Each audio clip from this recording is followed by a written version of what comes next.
Okay, I'm a management consultant with a background in change and transformation projects and programs going back 25 odd years, so that's what I do. Mostly these days I work with clients trying to help them be better at delivering projects and programs of change or even operational projects. That's what I do for a living, and I found over the years that more and more of that has been about successful behaviors at the organization and at the individual level. So I'll be talking about that tonight, and something that I call, well, I'll tell you what I think Agile leadership looks like, or as I sometimes call it, leadership. I'm also, of course, I have the temerity of being a management consultant, yet another one, who's going to talk to you, a group of leaders, about leadership. So it's Coles to Newcastle time, folks, for the next, I hope, about 9 minutes and about 40 seconds, and I'll get chopped off at the knees if I do any longer. So, first of all, I don't have time to talk about value of Agile, but there's so much stuff out there through Gartner and Forrester and Harvard Business Review, so much information that tells you how useful and valuable Agile is. One of the, I think I probably prefer to talk about, I was briefly mentioned what I think is the driver for it. And there's a guy called John Cotter, who's a guru in change management, and what he basically said is, look, the pace of change is not going to slow down anytime soon, and we need to adopt ways of working smarter, to do things quicker, to make change quicker, to get things to market quicker, etc., etc. Now, for me, agility is a response to that. No magic bullet. I'm not here to sell you snake oil or anything like that. It's an approach that can help with that. Okay. Subtext, of course, being that we're looking at how people from the ex-armed services who have got a pretty good leadership background and skills, and although they don't know it, they're probably pretty agile as individuals and collectively as well. So that's the kind of audience that we're hoping that we can help you with, and their leadership and agility skills. So, first of all, agility isn't new. Despite the fact that lots of people have made a lot of money out of writing books upon this wonderful new thing, whether it's agility in marketing, whether it's agility in recruiting, agility in running projects, nothing new. I'm 59, and like many of you, there's probably not much under the sun. For me, agility is something, it provides a focus for bringing together a whole lot of good practices in whatever the area you're working in, whether it's software development, whether it's marketing, whether it's running projects or whatever. So it's a medium for bringing good practice together, and it really isn't new. I know that way back in the mid-1980s, when I was a lot younger than I am now, that the team I was on then did work in an agile way. We just didn't know it. But I'm going to start even further back, or a little further back, actually 58 BC with Julius Caesar. And last year I wrote a blog where I said that basically Julius Caesar, in his conquest of Gaul, was agile. And you can look at agile principles, and you can find them in exactly how he went about it. So a quick flavor on that before I bring things up to date, and I show you what sort of leading in an agile way looks like perhaps in today's climate. And I can't help it, I've got to give you a bit of a project focus, because that's the thing I know about the most. Okay, so 58 BC, during 1 year of campaigning, Julius Caesar sent Pompey the Younger off with a couple of legions off the area we know as Brittany, 6-month campaign in the spring, starting in the spring. And so what did Julius Caesar do? Julius Caesar made sure that there was the right, nice balance of resources, experienced legions, less experienced legions, but with experienced commanders. It's a bit of agility there for a start. He set very clear goals for the campaign, set very clear expectations for the outcome of that campaign at the end of it. He gave precise instructions as to what the delegated authorities and limits to authority Pompey would have. and then he sent him off. Because let's face it, you're talking about a minimum of 10 days line of communication between Pompey and Caesar's headquarters, which were then for the summer down in Lyon in France. It's about a 10-day turnaround. So local authority to act was absolutely critical. That's another delegation of authority is another a critical agile factor.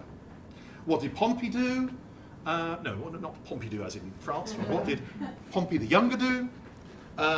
He set again the clear goals. He communicated to his commanders. He looked for regular successes during the 6 months of campaigning. That's another very agile thing, to regularly demonstrate success. He made sure that the self-organizing teams, as we would fashionably call it today, worked at the legion level, at cohorts within the legions, at the centuries, and even down to tent groups, which kind of tend to be in charge of, well, what we'd recognize as corporals today. And all of those were capable of degrees of individual action within very clear, defined guidelines. So those elements of agility all built there. Now, what does that tell us about what agile leadership looks like? What it tells me is that agile leadership, first of all, in terms of how it works in organizations, has to work at two levels, what I call the organizational and the local. And it starts with the organizational. What an organizational agile leader has to do primarily is to create the conditions for success. So that's what Caesar had to do. He couldn't just say, oh, off you go, Pompey, with a couple of legions, and away you go, and try and do something, and we'll see you in 6 months' time. He had to create the conditions for Pompey and his legions to be successful. And that's the first critical point. And I'm afraid that buck stops kind of with you guys. If you, as leaders in your organizations, if you're looking to create success or get success and value out of agile working, you have to create what I call the landscape for that success. That's the first thing that needs to be done. And without that being led from the higher level, and that manifests in things like generating the energy and sustaining that energy and sustaining those behaviors. And I'll talk about that in just a second with a more modern example.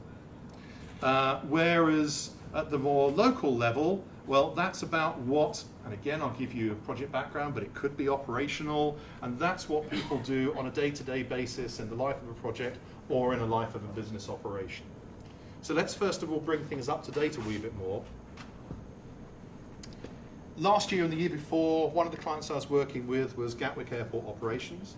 I was working with the Chief Operating Officer there, who wanted to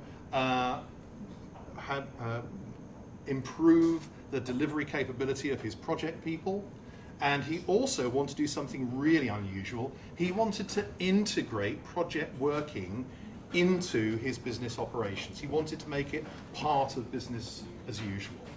So what we did, we